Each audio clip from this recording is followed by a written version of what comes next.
Until you make the unconscious conscious, it will direct your life and you will call it fate. What this means is that in order for you to take control of your life, you have to be aware of your unconscious thoughts. Our unconscious thoughts govern the majority of people's actions, causing them to commit similar mistakes over and over again. But when we talk about consciousness or the conscious versus the unconscious mind, what do we mean by that? Because in order to take full control of your life and unlock your full potential and succeed or attain wisdom or joy, you have to understand what consciousness even means. So let's bridge this with this quote from Eastern philosophy. When a man is in union with the self, he sees himself in all beings and all beings in himself, and looks on everything with an impartial eye. By the end of this video, you will have a full understanding of what that quote even means, what consciousness means, and why it matters in your journey of self-discovery, growth, and fulfillment. We'll explore the concept of consciousness from different perspectives, from psychology, spirituality, and science, and uncover how expanding your awareness can transform the way that you see yourself and the world around you. So if you're ready to dive deep into the nature of your mind and unlock your highest potential, let's begin. Scientifically, consciousness is often described as our awareness of ourselves and our surroundings. It's what allows us to think, perceive, feel, and make decisions.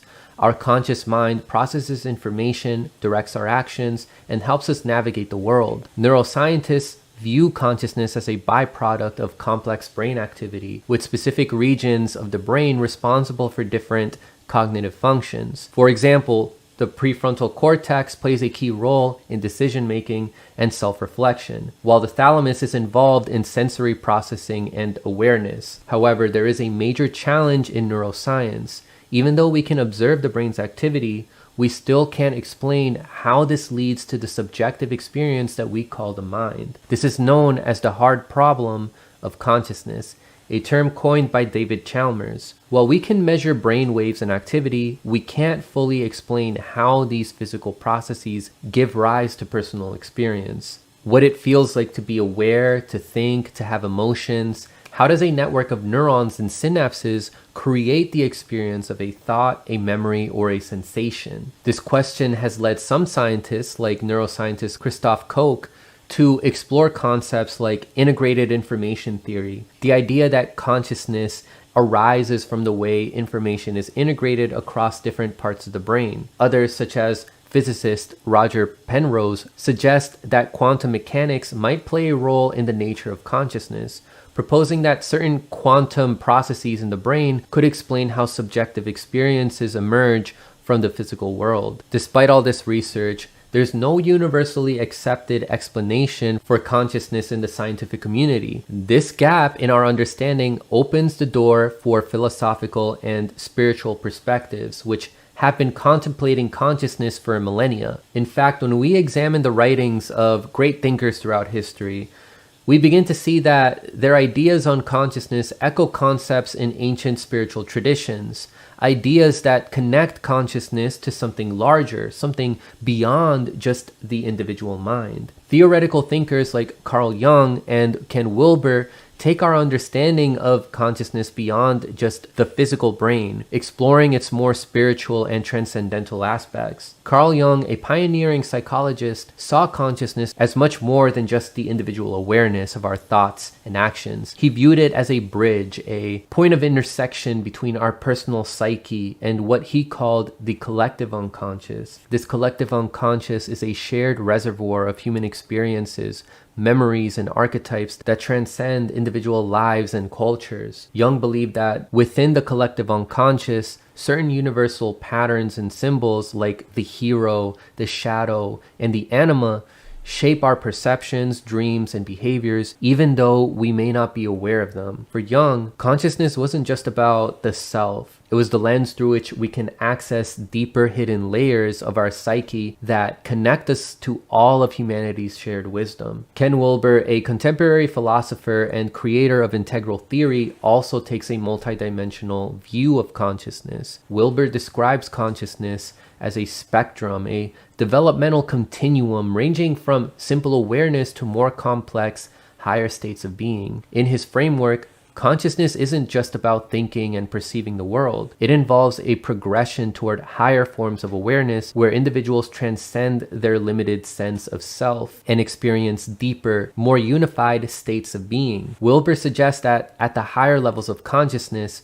we connect to something far greater than ourselves, something transcendent, often described in spiritual terms as the self or source, both of which are written with a capital S, similar to how God is written with a capital G, but more on that in a bit. He also emphasizes that this evolution is not just psychological, but involves integrating different perspectives, the subjective or the individual, the objective or the scientific, the intersubjective or the cultural, and the interobjective or systems. This integration, according to Wilber, helps individuals move toward an experience of unity, where the boundaries between self and other dissolve. We see ourselves as interconnected with all that exists. Both Jung and Wilber agree that consciousness isn't just about individual awareness. It's also about the deep, interconnected web of life, shared human experiences, and universal truths that extend beyond the self with a lowercase s, or otherwise known as the ego. For them,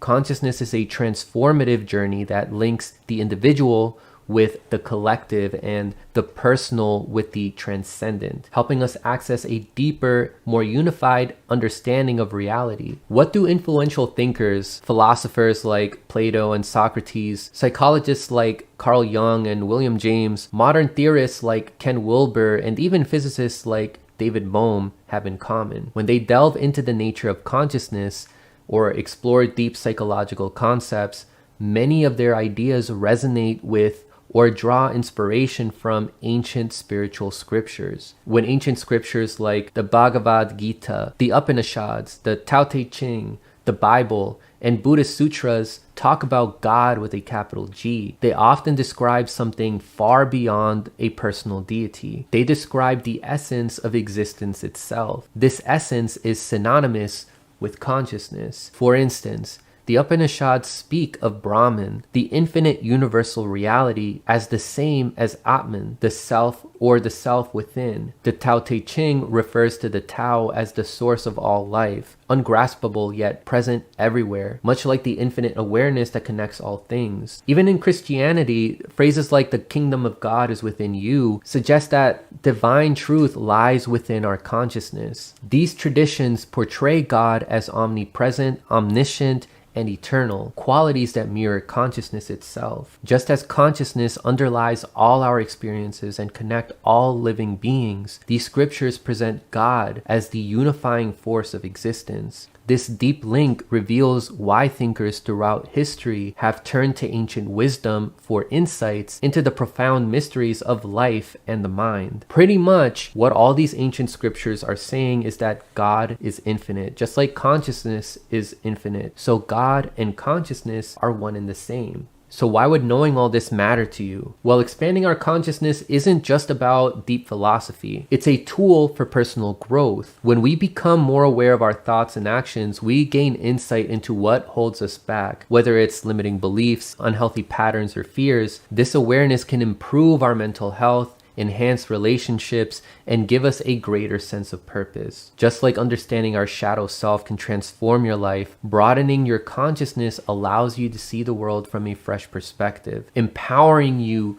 to make better decisions and embrace personal growth. In our previous videos, we explored how understanding your inner world can lead to greater self-esteem or a more authentic path to success. The same is true when you expand your consciousness. And later in the video, I'll guide you through some practical exercises that can help you expand your consciousness. Despite its importance, consciousness is often dismissed by some as being woo-woo or relegated to the realm of mystics and philosophers. But the truth is, consciousness is something we all experience daily. It's not some abstract, elusive concept. It's at the core of how we think, feel, and act. Scientific studies on mindfulness and meditation, for instance, show us that we can actively cultivate awareness and transform our lives.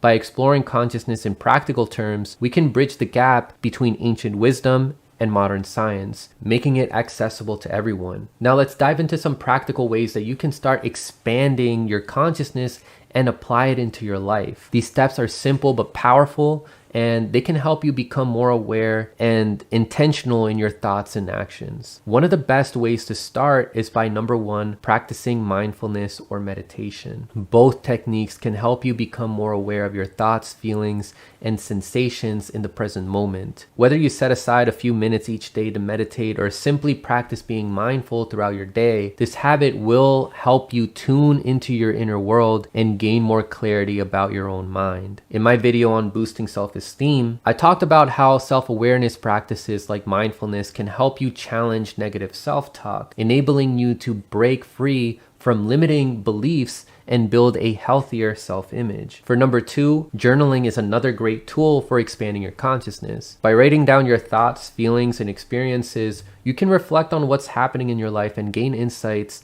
into your inner motivations. It's a great way to track your growth and uncover patterns in your thinking that may be limiting you. In my video on Want to Change the World? Avoid these 3 mistakes, I emphasize the importance on reflecting on your own assumptions and biases.